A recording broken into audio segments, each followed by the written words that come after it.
Alright everyone, let's turn to page 459 to look at example 3. It says the larger gear turns twice per second. It causes the smaller gear to turn. How fast does the smaller gear turn per second? Alright, so we can see that we're going from a diameter of 2 inches to 6 inches, which is 3 times the amount. So we use the circumference formula to find the circumference of the larger gear to the smaller gear.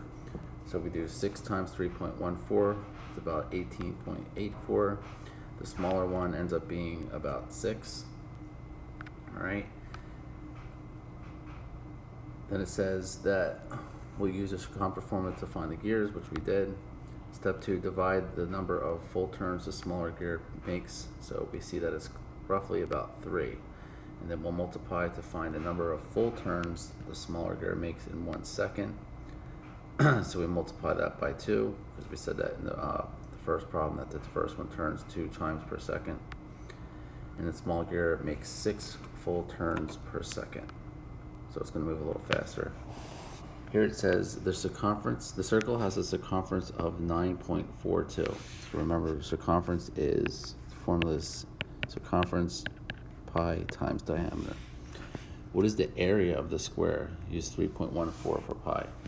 Alright, so what we're going to do is we're going to do 9.42 equals 3.14 d. Alright, so we're going to try and find what the diameter is. Alright, so follow along here. And we're going to divide each side by 3.14. And we're going to make an approximation here.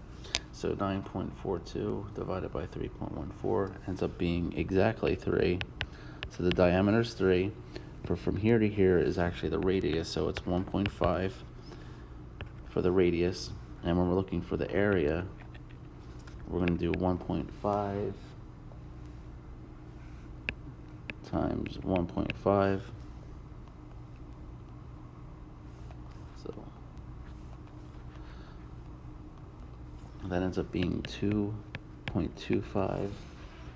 So we can see that the area is roughly 2.25 units squared. Okay, so that's it for... Alright, so let's take a look at another example. It says the two angles shown are complementary angles. What is the value of x? So that means that if they're complementary, they're going to equal 90 degrees. So we can do 4x minus 12 plus 38 equals 90. Alright, so where they get the 52 from is that we do 90 minus 38, right, which is our 52. We add 12 to both sides. So the measure of angle x is going to be 16 degrees. So make